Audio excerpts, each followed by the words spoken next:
प्रिय विद्यार्थियों, आज हम लोग मैथ्स 2 के चैप्टर वृत्त अर्थात सर्कल से संबंधित कुछ बेसिक कॉन्सेप्ट तथा प्रमेय का अध्ययन करेंगे। आपके स्क्रीन पर देखिए केंद्रीय कोण लिखा हुआ है। केंद्रीय कोण ये ऑलरेडी पहले से भी आप इस शब्द से परिचित हैं, फिर भी मैं उसको आज एक्सप्लेन कर रहा हूं। कहा जिस कोण का शीर्ष बिंदु वृत्त के केंद्र पर होता है, कोई एक कोण देखो यहां पे दिखाई दे रहा है, कोण ए ओ बी दिखा आपको। कोण ए ओ बी का जो शीर्ष बिंदु है ओ, वह कहाँ है? वृत्त के केंद्र पर है।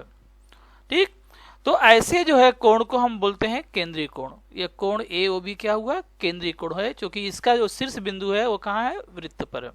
ठीक, इस केंद्रीय कोण द्वारा जो है पूरा वृत्त जो है देखो दो पार्ट में बढ़ गया है। एक देखो यहाँ पे दिखाई दे रहा है लघु चाप, और दूसरा जो ये दिखाई दे रहा है चाप ए क्यू बी, ये हमारा क्या है? दीर्घ चाप। चाप ए क्यू बी दीर्घ चाप और चाप ए पी बी क्या है? हमारा लघु चाप। तो जो लघु चाप का माप है वह केंद्रीय कोण के क्या होता है? बराबर होता है।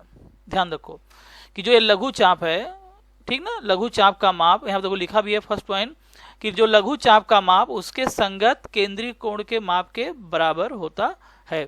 अगर जैसे मान लो कि यहाँ पे ये कोण हमारा 60 डिग्री है, 60 अंश है, ठीक, तो इस चाप का माप भी कितना होगा? 60 अंश। तो ये बात हो गई हमारी लघु चाप की। अब आते हैं दीर्घ चाप, इसे दो चाप ए क्यू बी। ठीक, चाप ए क्यू बी जो दीर्घ चाप है उसका मान कैसे निकालेंगे?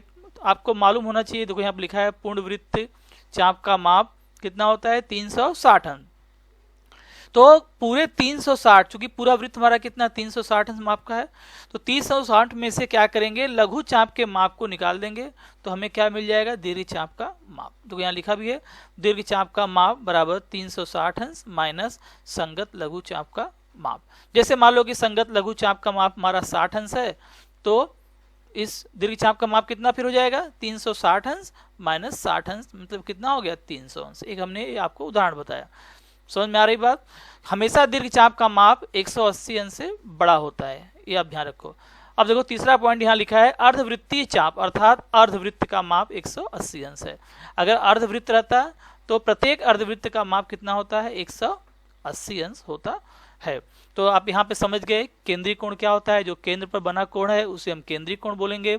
लघु चाप का माप उसके केंद्रीय कोण के माप के क्या होता है? बराबर होता है। अगर लघु चाप का माप 50 है तो केंद्रीय कोण का माप भी कितना होगा? 50 अंश होगा। दीर्घ चाप का माप निकालने के लिए 360 में से लघु चाप का माप आप माइनस कर दोगे तो आपको दीर्घ चाप का माप निकल जाएगा। अब आते हैं हम लोग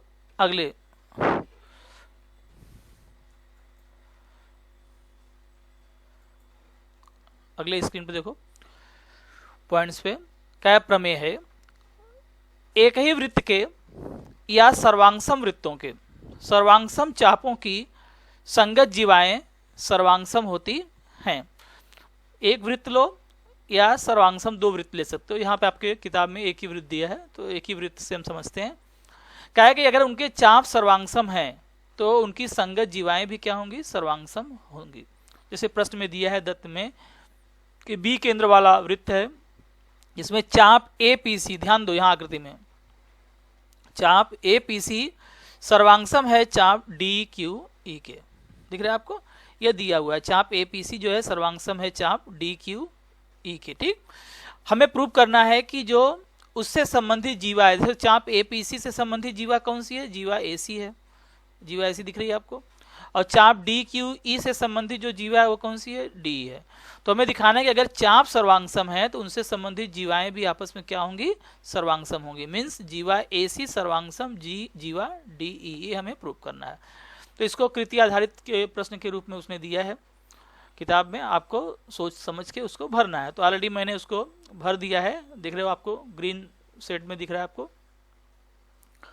का त्रिभुज ए बी सी आपको देखो दिखाई दे रहा है, त्रिभुज ए बी सी और त्रिभुज डी बी ई में, ए बी सी और डी बी ई में भुजा ए बी जो है सर्वांगसम होगा किसके? भुजा डी के।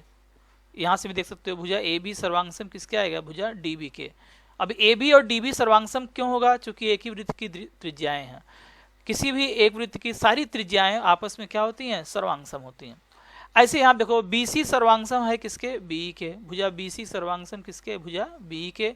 ये भी एक ही वृत्त की त्रिज्याएं हैं। तो देखो यह भुजा, ध्यान रखो, यह भुजा सर्वांगसम हो गई इसके, यह भुजा सर्वांगसम हो गई इसके। इसके बाद चूंकि चाप सर्वांगसम है तो उनका जो संगत केंद्रीय कोण होता है वो भी आपस में क्या होता है, सर्वांगसम होता है। ये चाप की परिभाषा है, आप जानते रहो कि अगर चाप सर्वांगसम है तो उनसे संबंधित केंद्रीय कोण भी आपस में क्या होंगे, सर्वांगसम होंगे। मीन्स कोण ABC सर्वांगसम किसके हो जाएगा, कोण DBE के। क्यों होगा, क्योंकि वह चाप आपस में क्या है, सर्वांगसम है, इसलिए कोण भी आपस में सर्वांगसम हो गए। तो हमें क्या मिला, दो भुजाएं और उनके बीच के कोण आपस में क्या है, सर्वांगसम है। दोनों त्रिभुजों के दो भुजाएं और उनके बीच का कोण, तो कौन सी कसौटी हो गई, भू कसौटी के अनुसार दोनों त्रिभुज क्या हो गए, सर्वांगसम हो गए। तो दोनों त्रिभुज सर्वांगसम हो गए तो उनकी संगत भुजाएं भी क्या हो जाएंगी, सर्वांगसम हो जाएंगी। तो क्या होगा, ये AC जो है सर्वांगसम किसके हो जाएगा, D के। यही पूछा था, AC सर्वांगसम D। त्रिभुज की अगर बात करेंगे तो हम उसको भुजा बोलेंगे, और अगर हम वृत्त से संबंधित बात करेंगे तो वो जीवा हो जाएगी, ठीक ना। तो कुल हमें क्या लिखना है, जीवा लिखेंगे, क्योंकि यहाँ पे साथ में हमने जीवा शब्द का प्रयोग किया है। तो जीवा AC सर्वांगसम हो जाएगी किसके, जीवा D के। त्रिभुज के संदर्भ में भुजा और वृत्त के संदर्भ में उसको हम क्या बोलेंगे, जीवा बोलेंगे। अब देखो इसी से संबंधित एक और जस्ट उसका उल्टा है, तो विलोम प्रमेय है कि एक ही वृत्त की या सर्वांगसम वृत्तों की सर्वांगसम जीवाओं के संगत चाप सर्वांगसम होते हैं। यहाँ पे क्या था, चाप सर्वांगसम था और जीवा सर्वांगसम हमने प्रूव किया था।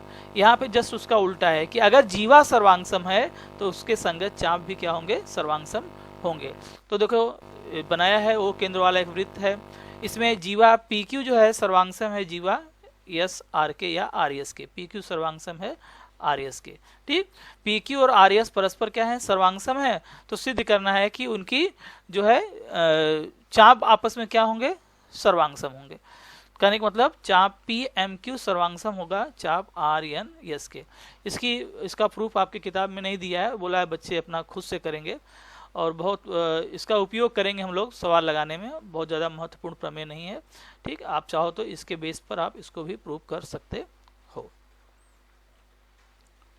धन्यवाद। अभी ये वीडियो काफ़ी छोटा मैंने बनाया है, क्योंकि इसके बाद एक्सरसाइज एक्सरसाइज स्टार्ट होगी, तो इसको हमने अभी इसी पर समाप्त कर दिया। आज का वीडियो जो है आपको अगर पसंद आया है तो उसको बार बार देखिए, समझिए, और उसको लाइक भी कर लीजिए, शेयर कर लीजिए और सब्सक्राइब कर लीजिए। धन्यवाद।